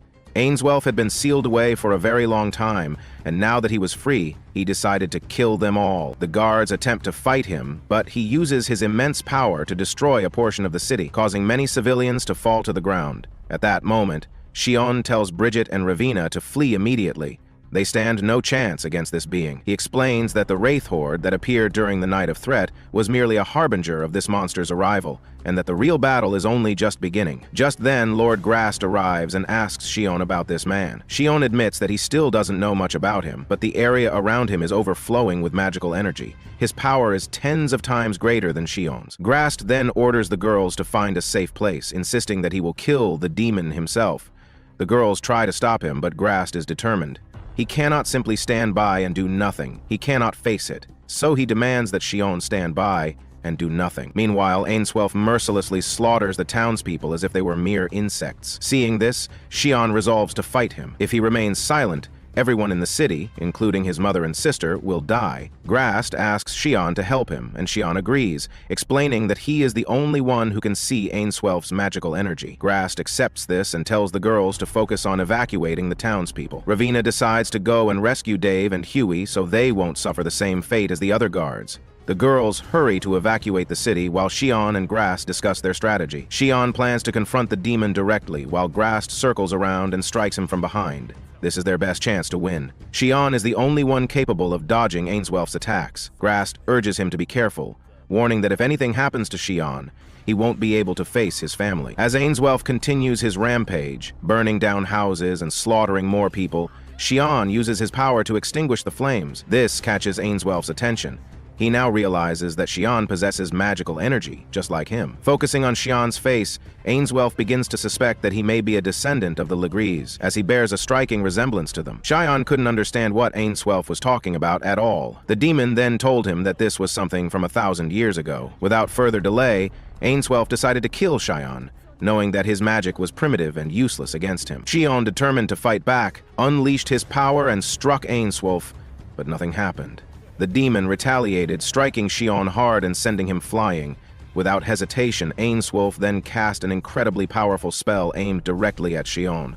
Panic surged through Shion. He had no idea what to do. There was no time to think, and if he didn't act, everyone would die instantly. At that moment, memories of his loved ones flashed through his mind. His family, his friends. He had to save them, no matter what. Meanwhile, at the clinic, Cole was overwhelmed as injured townspeople poured in, seeking medical attention. Confused, he asked one of the wounded what was happening. The injured man gasped. Suddenly, someone terrifying appeared. He slaughtered people and turned the entire place into a sea of fire. Cole's face turned pale with worry. His thoughts immediately went to Shion, where Ravina gathered the townspeople, calling out, "A fire has broken out near the main gate. Move to a safe place immediately." Bridget then added, "Follow me to the next area." Just then, Dave and Huey appeared, their eyes lighting up with relief when they saw Ravina. "You're alive!" Huey exclaimed. Ravina quickly asked, "Where's Shion?" Dave shook his head, his expression grim. "We were trying to escape with everything we had. We didn't see anything. That thing! It's a real monster. I don't even know if Shion stands a chance." Determined, Ravina turned to them. "Then evacuate the entire city. I'm going to help Shion." Bridget immediately tried to stop her, fear evident in her voice. "Wait, it's too dangerous." Ravina placed a reassuring hand on her shoulder. "Don't worry. We'll come back alive." The scene shifts back to Ainswelf, who launches another attack at Shion. This time, Shion intercepts it and counters with his Earth Collapse spell, causing the ground to shatter beneath them. Wasting no time, he follows up with an Aquabolt strike. But to his horror, Ainswelf nullifies the attack effortlessly. Shion's eyes widen in shock. "I get how he used that flute to neutralize water, but I thought electricity didn't exist in this world." His mind raced. "But if lightning touches air magic with insulating properties, it dissipates," Ainswelf smirked. "An interesting little trick.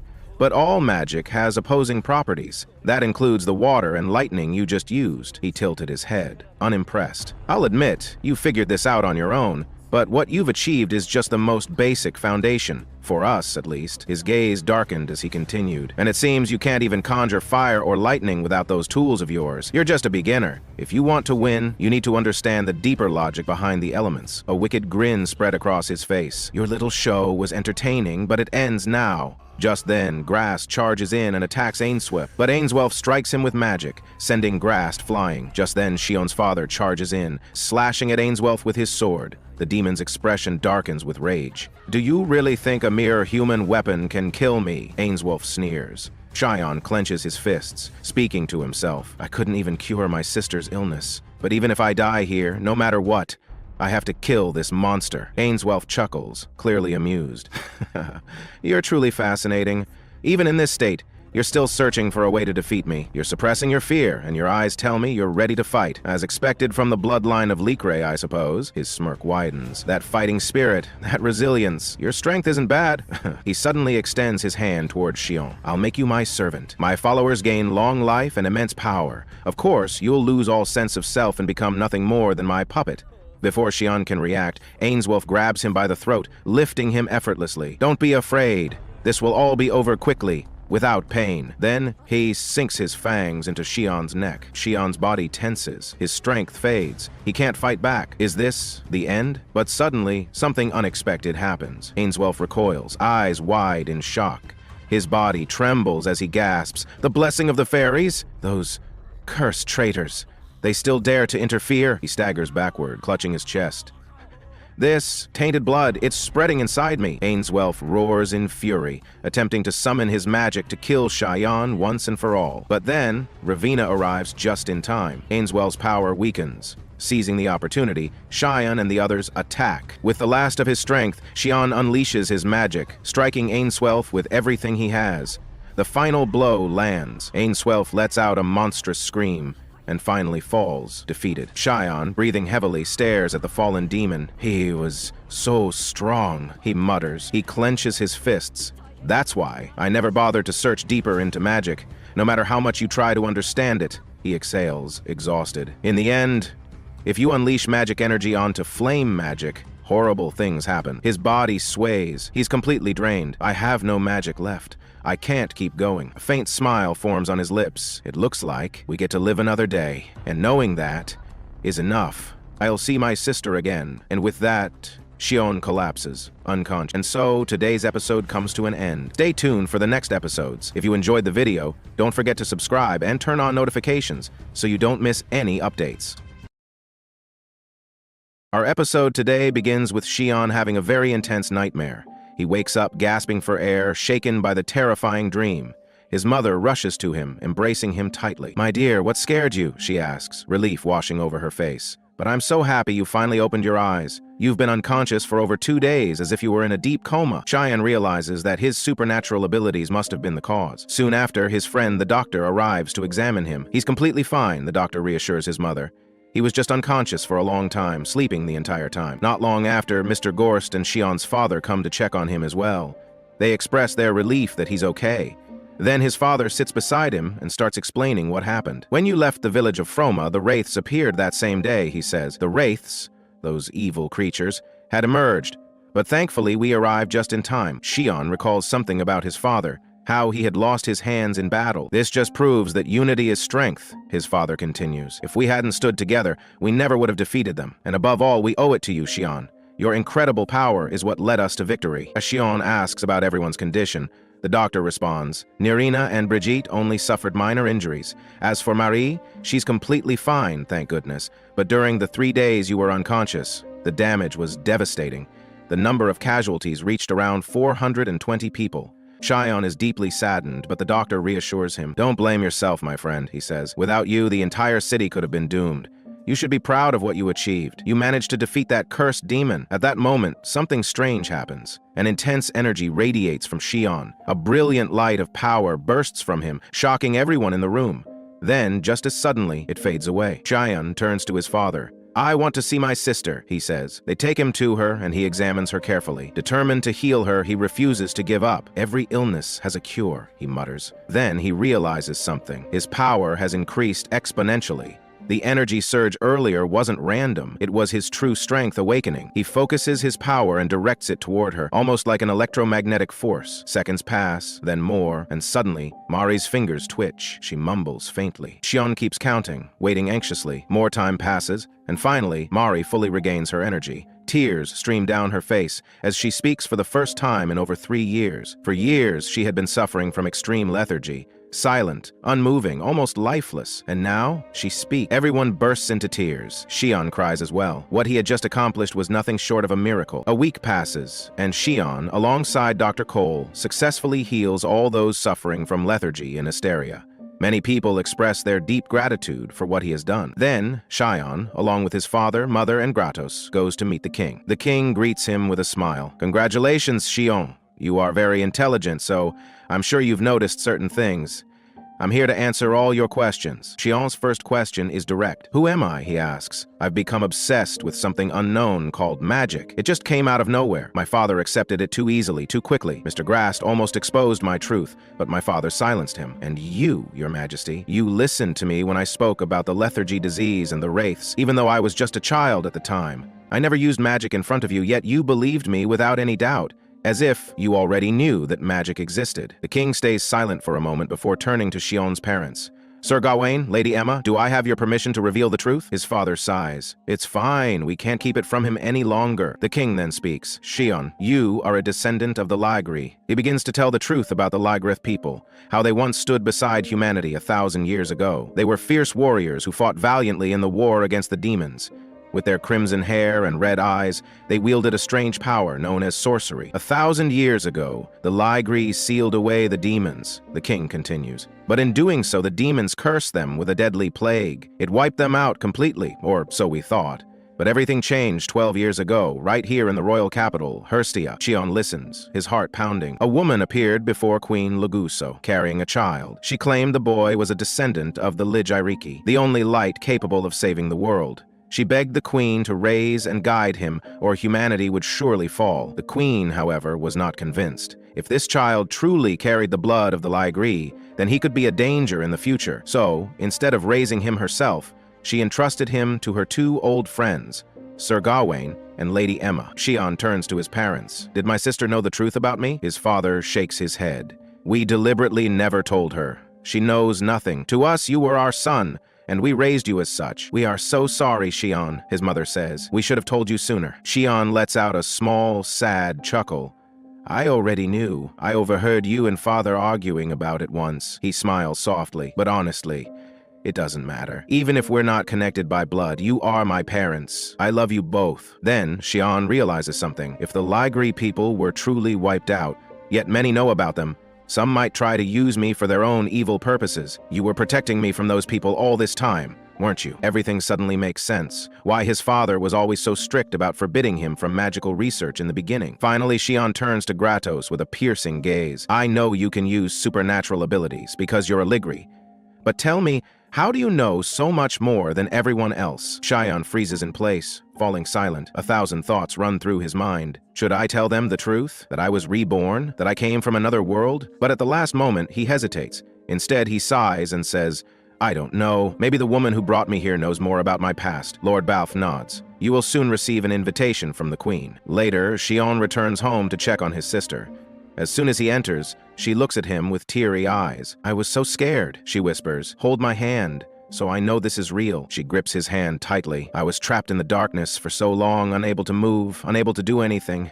I was truly afraid, but the only thing that kept me going was your voice, and mother's, and father's. That's why I endured." The next morning, they leave Astoria and return home for the first time in 2 years. Shion's training in the forest. We then see Shion training in the forest, pushing his limits. Finally, after countless attempts, he succeeds in creating a new spell. He names it Boost. It's an incredibly powerful technique. Then, he recalls his last battle with that demon. "The magical energy surrounding me acted as a barrier.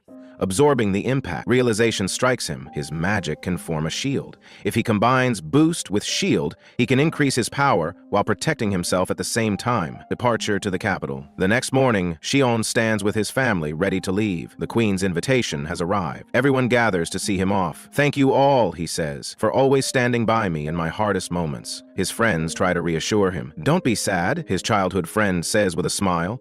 "This isn't goodbye forever, just a short separation." One by one, his friends and loved ones wish him well. Then, Rose steps forward.